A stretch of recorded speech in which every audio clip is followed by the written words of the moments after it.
If Robyn Brown is speaking, she is lying. That is not my assessment, folks. That is the rallying cry that has exploded across every social media platform where Sister Wives fans gather. And after watching Robyn and Kody's desperate attempt at damage control, I have to say the audience might be onto something devastating. Their recent interview was supposed to reshape the narrative, supposed to paint them as the misunderstood victims of a family that simply fell apart through no fault of their own. Instead, it has become the single most dissected piece of content in Sister Wives history, with fans armed with receipts, screenshots, and years of documented evidence tearing apart every single claim that came out of their mouths. The specific financial claims Robyn made during this interview have ignited a firestorm that shows no signs of dying down. She spoke about shared resources, about equal distribution, about how everyone contributed to the family pot, and within hours, fans had compiled devastating side-by-side comparisons, proving that her version of events does not match the documented reality they have been tracking for over a decade. One longtime viewer put it perfectly when she wrote that Robyn must think everyone forgot the show was filmed, that the receipts exist, that the property records are public information. And folks, she is absolutely right. What makes this PR disaster so spectacular is how thoroughly it has backfired. Instead of burying the financial questions that have plagued this family for years, Robyn and Kody have inadvertently shined a spotlight directly on them. Sources close to production have reportedly been watching the fan response with absolute amazement, with one insider noting that this interview has revealed more about the true Brown family financial arrangement than any tell-all interview ever could. The couple thought they were controlling the narrative. Instead, they handed their critics a loaded weapon. The timing of this damage control attempt has also raised serious eyebrows among fans who have been paying close attention. Why now? Why, after all these years of declining to address the financial accusations directly? Did Robyn suddenly feel compelled to go on record? Some believe it is connected to upcoming developments they are trying to get ahead of. Others think the pressure from Christine and Janelle's growing platforms forced their hand. Whatever the reason, the execution has been nothing short of catastrophic for their public image. But to truly understand why fans are not buying a single word of this interview, we need to examine exactly what Robyn actually said and compare it to what the evidence clearly shows. The interview itself was clearly designed with a specific purpose in mind, and that purpose was not to tell the truth. From the moment Robyn and Kody sat down, their body language screamed rehearsed, their talking points felt manufactured, and their attempts to position themselves as the wronged parties felt almost insulting to anyone who has watched this family's journey unfold over 14 seasons of documented footage. They wanted to control the conversation, they wanted to redirect the blame, and most importantly, they wanted to make the financial questions disappear into a cloud of emotional manipulation. Robyn opened with claims that she never wanted the family to fracture, that she fought harder than anyone to keep everyone together, that she has been unfairly blamed for outcomes that were completely outside her control. Kody echoed these sentiments, adding that the financial arrangements within the family were always fair and that any perception of favoritism is simply the result of editing and misunderstanding. Allow me to translate what they were really saying. Nothing is our fault, the cameras lied, and everyone who questions us is simply misinformed. The problem with this strategy is that fans have been doing their homework for years. They have tracked property purchases, they have noted whose names appear on which deeds, they have observed spending patterns, home sizes, vehicle upgrades, and lifestyle differences that paint a picture so starkly different from what Robyn described that the contradiction is almost laughable. One dedicated fan account compiled 17 specific instances where Robyn's interview claims directly contradicted documented evidence from the show itself. 17. Let that sink in for a moment. What makes this even more damaging is who is not participating in this damage control campaign. Christine has remained notably silent on Robyn's specific claims while continuing to build her own thriving brand. Janelle has been similarly quiet while dropping subtle hints on social media that fans have interpreted as direct contradictions to the couple's narrative. Even Mary, who has maintained a complicated relationship with the family, has not rushed to support Robyn's version of events. When 3 ex-wives refuse to back up your story, that silence speaks volumes. Sources close to the situation have described the interview as a miscalculation of epic proportions. One person familiar with production told a fan outlet that Robyn genuinely believed people would see her as the victim if she just said it convincingly enough. They added that she does not seem to understand that viewers have been watching this family for over a decade and can see through the performance. The arrogance of thinking a single interview could undo years of documented behavior is staggering. But Robyn's attempt to recast herself as the family's biggest victim was merely the opening act for a much more troubling deception. Robyn's victim narrative has ignited such a firestorm that entire social media communities have dedicated themselves to debunking every single claim she made. Her central thesis during the interview was heartbreaking in its audacity. She has been blamed for everything. She never wanted the other wives to leave. She tried desperately to keep the family together, and she has suffered more than anyone from the family's disintegration. Folks, I have watched a lot of reality television, and I have seen some impressive attempts at rewriting history, but this takes the absolute cake. Let us break down what Robyn actually claimed and compare it to what the cameras documented over 14 seasons. She stated that she never positioned herself between Kody and the other wives, that she always encouraged him to spend time with them, that she was heartbroken when each wife left. Yet fans immediately compiled a devastating highlight reel of moments that tell a completely different story. There is footage of Robyn demanding Kody's attention during other wives' special occasions. There are episodes showing her tears whenever Kody attempted to fulfill obligations to other households. There are documented instances of her undermining decisions made by the family collective. One fan researcher went so far as to catalog every on-camera moment where Robyn's actions contradicted her stated desire for family unity. The final count exceeded 40 separate instances across the series run. 40 documented moments where her behavior did not match her words. And that is just what made it to air. Sources connected to production have hinted that what ended up on the cutting room floor was even more revealing. Christine's response to the interview was subtle but devastating in its implications. Within hours of Robyn's claims going public, Christine posted a series of photos from her new life, radiant and successful, and clearly thriving in ways she never seemed to during her years in the plural family. The caption made no direct reference to the interview, but fans immediately interpreted it as a direct rebuttal to Robyn's narrative. One commenter noted that Christine does not need to say anything because her entire life after leaving is the receipt that proves Robyn's victim act is pure fantasy. Janelle's social media activity has been similarly telling. She has liked multiple posts from fan accounts that directly contradict Robyn's interview claims.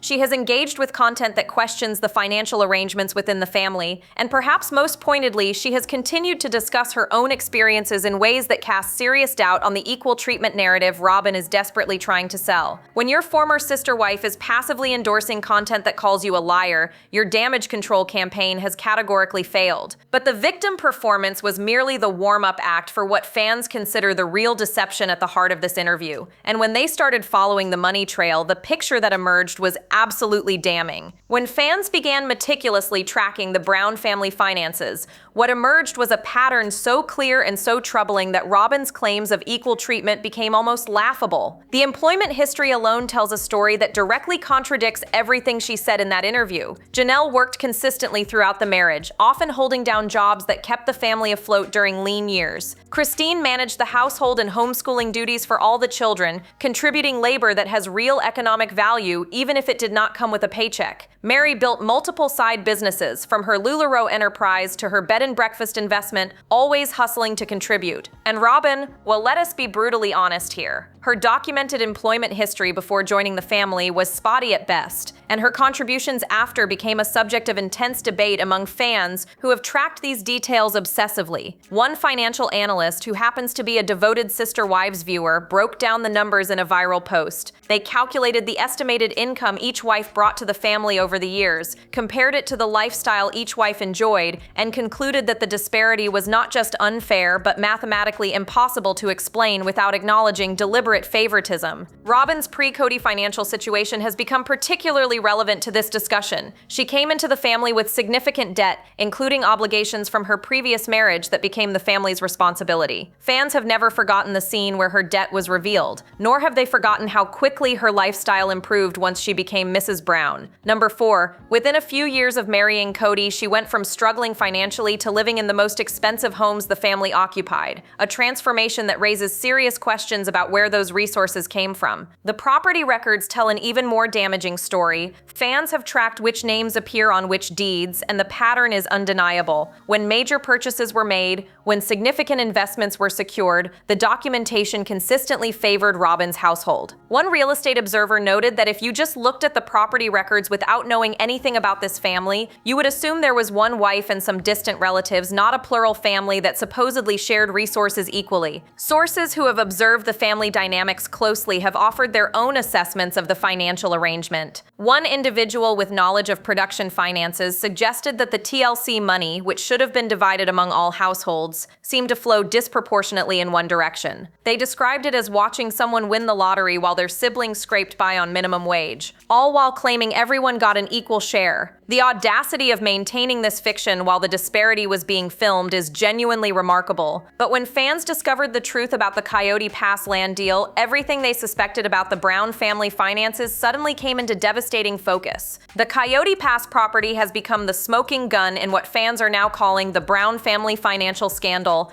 and the more details that emerge, the more damaging the picture becomes. This was supposed to be the dream, the culmination of everything the Brown family claimed to stand for. 4 homes on shared property, a compound where the sister wives could grow old together, where the children could roam freely between households, where the principle of plural marriage would finally have a physical manifestation worthy of their values. Instead, it has become perhaps the clearest evidence of how thoroughly those values were abandoned. The original purchase was presented as a family investment, with all wives contributing to the down payment and all wives expecting to benefit equally from the development. Fans have tracked the financial statements shared on the show, and the total investment in this property exceeded $1 million. Let that sink in for a moment. $1 million for land that years later remains completely undeveloped. No homes, no infrastructure, just empty Arizona desert and massive ongoing expenses that someone has been paying all these years. The question of who paid what has become a matter of intense speculation backed by whatever documentation fans have been able to uncover. Property records show the official ownership structure, but those close to the situation have suggested the actual financial contributions tell a different story. One source claimed that certain wives contributed more to the purchase while others contributed less, but ended up with better positioned plots. Another suggested that the land was always intended primarily to benefit one household, with the others serving as financial props to make the purchase possible. What makes the Coyote Pass situation even more suspicious is why the development never happened. The family cited various reasons over the years, from permitting issues to financial constraints to disagreements about home placement. But fans who have researched Arizona building regulations have pointed out that none of these explanations fully account for the complete lack of progress. One construction professional noted that with the money this family had access to through their TLC contract, they could have broken ground within the first year if that had actually been the priority. The conspiracy theories about where the Coyote Pass money actually went have become increasingly detailed and increasingly troubling. Some fans believe the land was never meant to be developed, that it was purchased as an investment or tax shelter with no genuine intention of building those promised family homes. Others suggest the money earmarked for development was redirected to maintain a certain household's lifestyle while the others waited for construction that was never coming. The truth likely falls somewhere in this spectrum, but without full financial transparency from the Browns, we may never know for certain. And the land deal was merely one piece of a much larger pattern of financial disparity that the other wives experienced firsthand. While Robyn settled into her rental mansion with its multiple bedrooms and manicured grounds, the other wives tell a dramatically different financial story that makes her claims of equal treatment almost offensive. Janelle's living situation became perhaps the starkest symbol of this disparity when she documented her time living in an RV, not as a lifestyle choice but as a financial necessity. Let that contrast settle in your mind. One wife in a mansion, another in a recreational vehicle, and we are supposed to believe resources were distributed fairly. Janelle's employment history throughout the marriage reads like a testament to someone who never stopped working to support her children. She held positions in real estate, she took on various jobs as needed, she consistently contributed earned income to the family, even as that pot seemed to empty faster when it came time to meet her household's needs. Fans who have tracked her career have noted that she was often the primary breadwinner for the entire family during certain periods, yet her homes were consistently the most modest of the group. Christine's journey to financial independence after leaving the marriage has become its own powerful rebuke to the family arrangement she escaped. Within months of her departure, she had established her own income streams, launched successful social media ventures, and built a lifestyle that, by all appearances, exceeds what she enjoyed during her years as Kody's wife. The math does not lie. If Christine is thriving financially as a single woman but struggled constantly as part of the plural family, that tells us everything we need to know about how resources were actually being distributed. Mary's situation adds another layer to this financial puzzle. Her LuLaRoe business became almost legendary among fans, both for its success and for the apparent resentment it generated within the family structure. Then there was her bed and breakfast investment in Utah, a property that Kody reportedly wanted to control or influence despite Mary using her own resources to acquire and develop it. Sources suggested that Mary's financial independence became a source of tension precisely because it represented something the family arrangement was never supposed to allow: a wife who did not need to depend on the collective pot.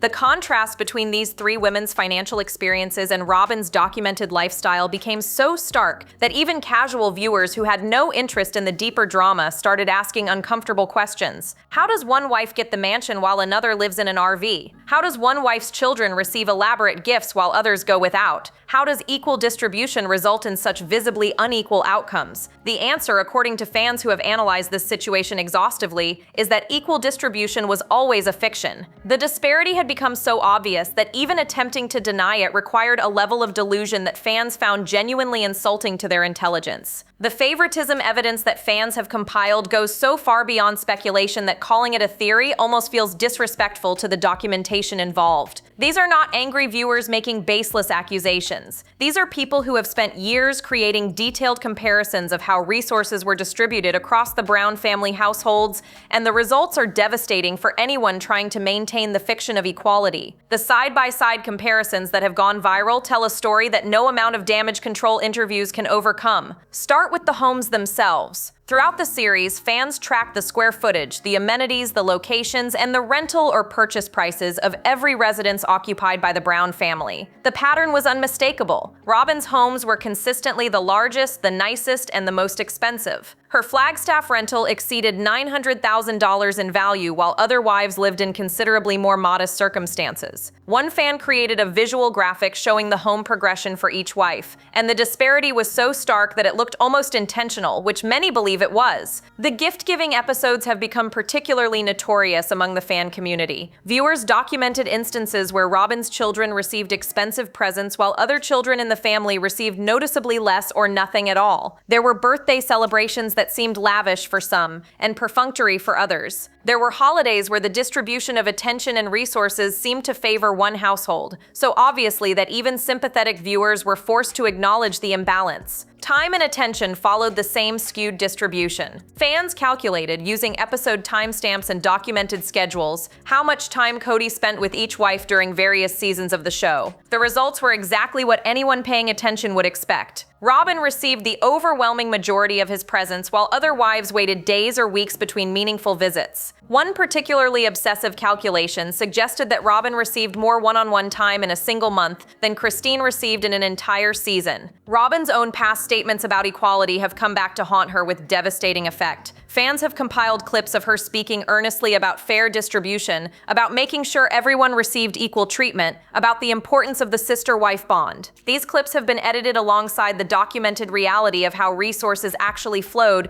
creating a contrast so sharp that her current interview claims seem almost laughable. She said one thing while the cameras were rolling for the show. She is saying another thing now that she is trying to control damage. Both cannot be true. When confronted with this mountain of evidence during various interviews and social media interactions, Kody's response has not helped their case at all and in fact made things exponentially worse. Kody Brown's attempts to defend the financial arrangements within his family have become a masterclass in how not to handle a public relations crisis. Every time he opens his mouth on this subject, he seems to make things worse, offering explanations that contradict his previous statements, displaying anger when questioned about specifics, and generally behaving like someone who knows the truth but desperately wishes he could pretend otherwise.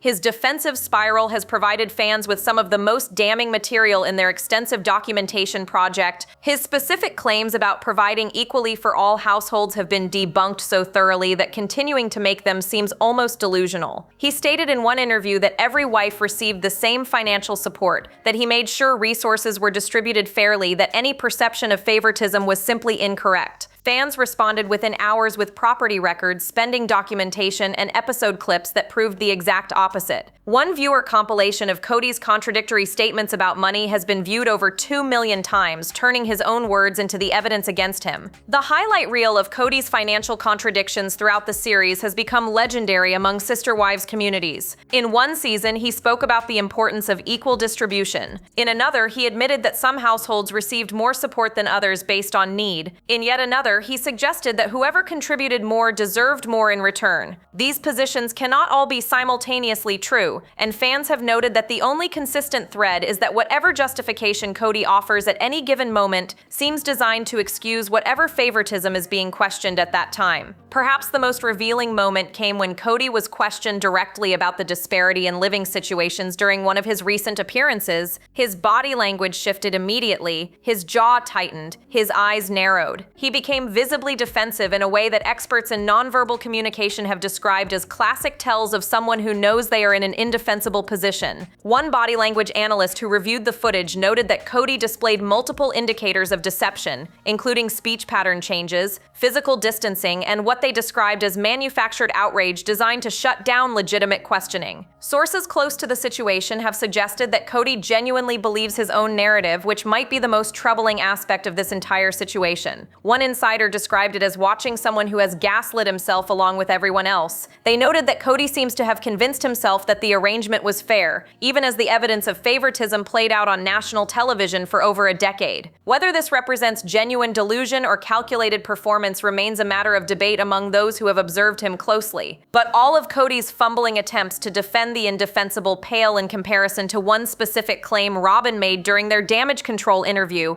a claim that fans consider the most outrageous lie she has ever told. One sentence from Robyn's interview has become the most analyzed, debated, and frankly mocked statement in Sister Wives history, and the intensity of the fan response suggests she crossed a line that cannot be uncrossed. She looked directly at the camera, composed herself with what appeared to be practiced sincerity, and claimed that she contributed equally to the family finances throughout her marriage. Equally. That single word has launched thousands of response posts, hundreds of video breakdowns, and a level of scrutiny that has left her credibility in absolute ruins. The immediate fan reaction was volcanic. Within minutes of the clip circulating, the responses began flooding social media platforms. People who normally lurked without commenting were moved to express their disbelief. Longtime viewers who had tried to give Robyn the benefit of the doubt found themselves unable to do so any longer. The consensus was overwhelming and brutal. This was not a matter of interpretation or perspective. This was a statement that could be directly contradicted by years of documented evidence. Former crew members and sources close to production have begun dropping hints that suggest they too found this claim absurd. One individual who worked on the show during multiple seasons responded to fan questions with carefully worded statements that,